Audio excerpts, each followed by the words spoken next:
The woman in lane 2 seemed to be having problems. What was wrong? The water around her was turning red. It was 2 hours later, and I was still in my wet clothes. Sergeant MC Conigal had come from the city police to question the witnesses to the murder. He had already talked to the officials, who had the best view of the pool, and now he was talking to me, Victoria V.I. Warshawski. He knew me already, of course. I told him about my part in the events. Before leaving him, I asked what he had learnt about the dead woman. Her name was Louise Carmody, he said. She was 24, and she worked for the Dearborn Bank. Nobody knew of any enemies. Alicia was waiting for me in the hall. She looked worried. "Can we talk?" she said. After I put on some dry clothes, we went back together to my apartment, and I had a hot bath. When I joined her in the living room, she was watching television. "No news yet," she said. "Who was the dead girl?" "Louise Carmody, from Dearborn Bank. Did you know her?" "No, I didn't. Do the police know why she was shot?" "Not yet. What do you know about it?" "Nothing. Will they put her name on the news?" "Probably, if her family has been informed. Why is this important to you, Alicia?" "Oh, no special reason." She looked very anxious. I didn't believe her. She was hiding something. "Alicia, do you know who did the shooting? At first you were in lane 2. Then they changed the swimmers' positions, and nobody knew who was in which lane. I think they were shooting at you, not Louise. Who wants to kill you?" "No one," she shouted. She was silent for a minute. Then she said, "Sorry, it was just such a shock. I'll try to control myself." "Good. I'll get some supper." I came back with some food, but Alicia didn't want any. She was watching the local news, and her face was white. The swimming pool murder was the top story, and the name of the dead woman was given. After that, Alicia didn't say much. She asked if she could spend the night with me. She lived an hour's drive out of town. I left her in the sitting room and went to bed. I was still angry that she didn't want to talk to me. The telephone woke me at 2:30 a.m. A male voice asked for Alicia. "I don't know who you're talking about," I said. "If you don't want to wake her, give her this message. She was lucky yesterday. We want the money by 12 o'clock, or she won't be so lucky a second time." I heard the sound of the telephone being put down. Then I heard another similar sound, the telephone in my living room. I got there just as the apartment door was shutting. Alicia had heard the message, and now she was running away. I could hear her feet on the stairs. I woke up at 8 with a bad cold, the result of sitting around in wet clothes. And I was anxious about Alicia. She had clearly borrowed a very large sum of money from someone, if he was ready to kill her. But who? I telephoned her office. The secretary said she was sick and was staying at home. I tried her home telephone.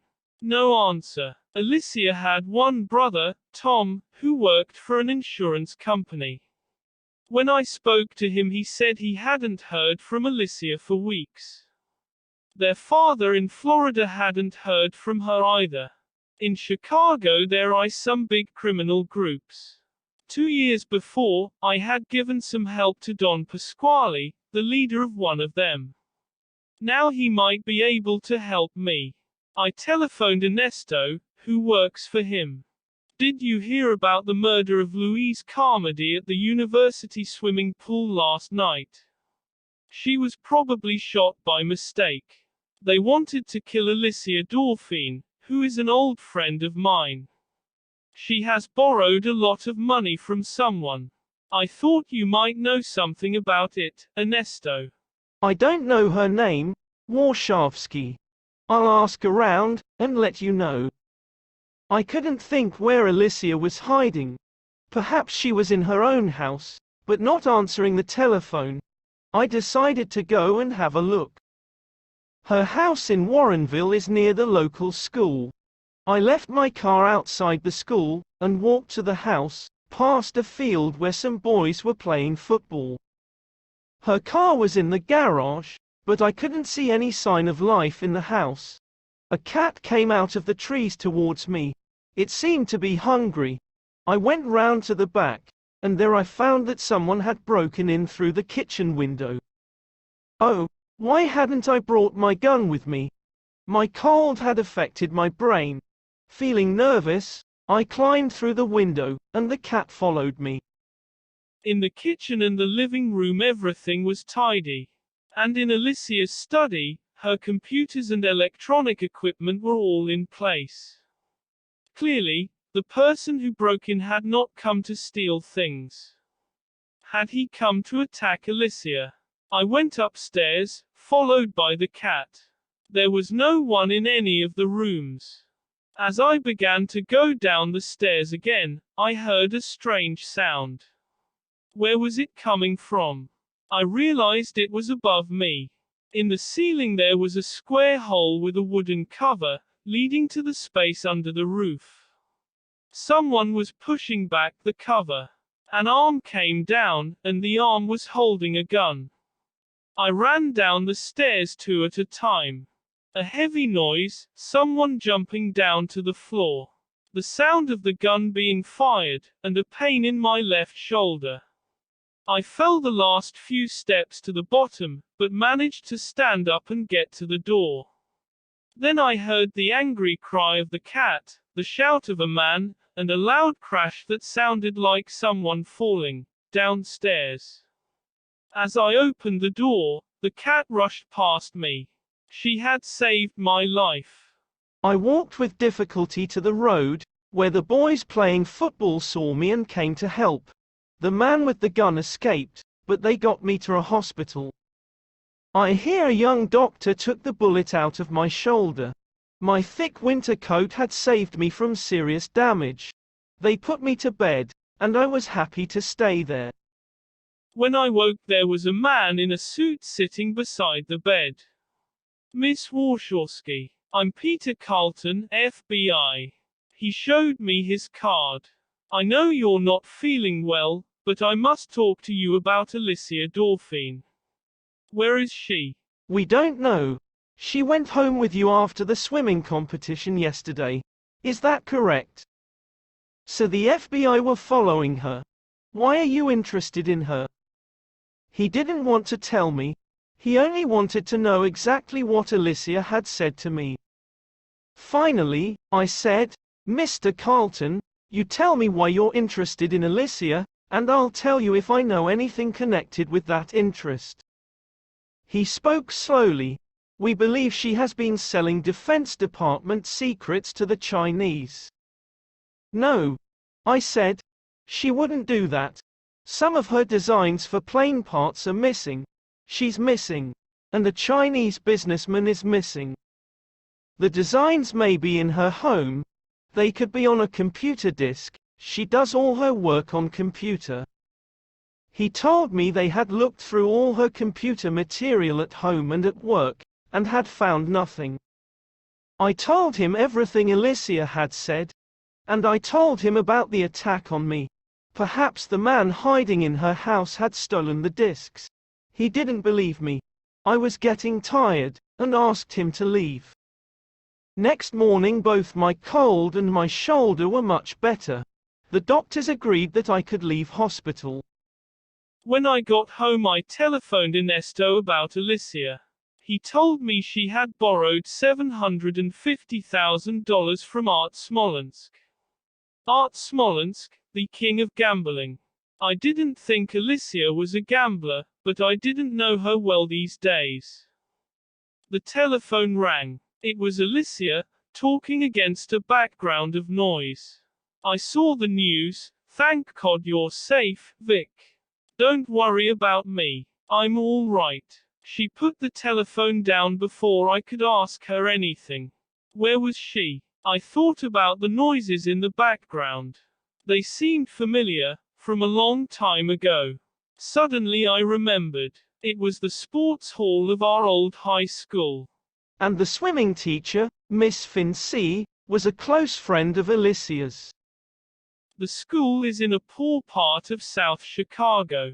I hear was a guard at the entrance. I showed her my detective's card and said I needed to see the girls' swimming teacher. She let me in, and I found my way to the sports hall, where a lot of girls in orange shirts were doing exercises. Then I walked through the changing rooms to the swimming pool. When I was at school, we called it the old swimming hole. A few students, boys and girls, were swimming up and down. Alicia was sitting on a chair by the wall, looking at the floor. I joined her. Vic. She looked frightened. Are you alone? Yes, I'm alone. What are you doing here? I'm helping Miss Finley with the swimming. She teaches Spanish too, and she's very busy. Is something wrong, Vic? You are in deep trouble. Smolensk is looking for you, and so is the FBI. You can't hide here forever. The FBI? She really seemed shocked. What do they want? Your designs. They're missing, and the FBI think you sold them to the Chinese. I took the discs home on Saturday evening. Oh my God. I must get out of here before someone finds me. Where can you go? The FBI and Smolensk are watching all your friends and relations. Tom, too. She was starting to cry. Especially Tom. Alicia, tell me everything. I need to know. I've already been shot once. She told me. Tom was the gambler. He had lost everything he owned, but he still couldn't stop. 2 weeks ago he had gone to his sister for help. I have to help him. You see, our mother died when I was 13 and he was 6. I looked after him, and got him out of trouble. I still do. But how does Smolensk have your name? Is that the man Tom borrowed money from? Tom uses my name sometimes. And the designs. Tom came to dinner on Saturday, and he went into the study. I guess he took the discs I had been using, thinking they might be valuable. He knows that my company does a lot of work for the government. It was a gamble, and a gamble that he could sell them before I found out. Alicia, you can't be responsible for Tom forever. I think we should call the FBI. At this point Miss Finley came in. She was surprised to see me. Have you come to help Alicia? She said. I found she knew most of the story. She thought it would be wrong for Alicia to tell the FBI about her own brother. They went off together. After some time I went to look for them, and found Alicia alone in an office. Miss Finley's teaching a Spanish class, she said. Listen. The important thing is to get those discs back. I called Tom, and he agreed to bring them here. I told him I would help him with the money. She didn't understand. She didn't see that if the Chinese businessman had left the country, he would have the discs with him. Tom had sold her discs. He no longer had the material. Where is he meeting you? At the pool. Now please, you go to Miss Finley's class and I'll meet him at the pool. She agreed in the end, but she refused to let me call the FBI. I must talk to Tom first. It may all be a mistake. I sent the students out of the pool area, and put a notice on the door saying it was closed. I turned out the lights and sat down in a dark corner, my gun in my hand. At last Tom came in through the boys' changing room. Ali, he called. A minute later another man joined him. He looked like one of Smolensk's group. He spoke softly to Tom. Then they went to look in the girls' changing room. When they returned I had moved towards the doors to the main part of the school. Tom, I called. It's V.I. Warshawski. I know the whole story. Give me the discs. His friend moved his arm. I shot at him and jumped into the water. His bullet hit the place where I had been standing. Another bullet hit the water by my head. I went under the water again. As I came up, I heard Alicia's voice. Tom, why are you shooting at Vic? Stop it. There were some more shots, but not at me. I got to the side of the pool and climbed out. Alicia lay on the floor. Tom stood there silently, while his friend pushed more bullets into his gun. I ran to him, caught his arm, and stepped as hard as I could on his foot. But Tom was taking the gun from him. Tom was going to shoot me. Drop that gun, Tom Dorfine. It was Miss Finley, who taught difficult boys in a rough school. Tom dropped the gun. Alicia lived long enough to talk to the FBI. Tom told his story to the police. He had wanted Smolensk to kill his sister before she said anything about him. Then the world would think she had sold her country's secrets. The FBI arrived 5 minutes after the shooting stopped. They had been watching Tom, but not closely enough. They were angry that Alicia had been killed while they were on the case. So they said her death was my fault. I hadn't told them where Alicia was. I spent several days in prison. It seemed like a suitable punishment, just not long enough.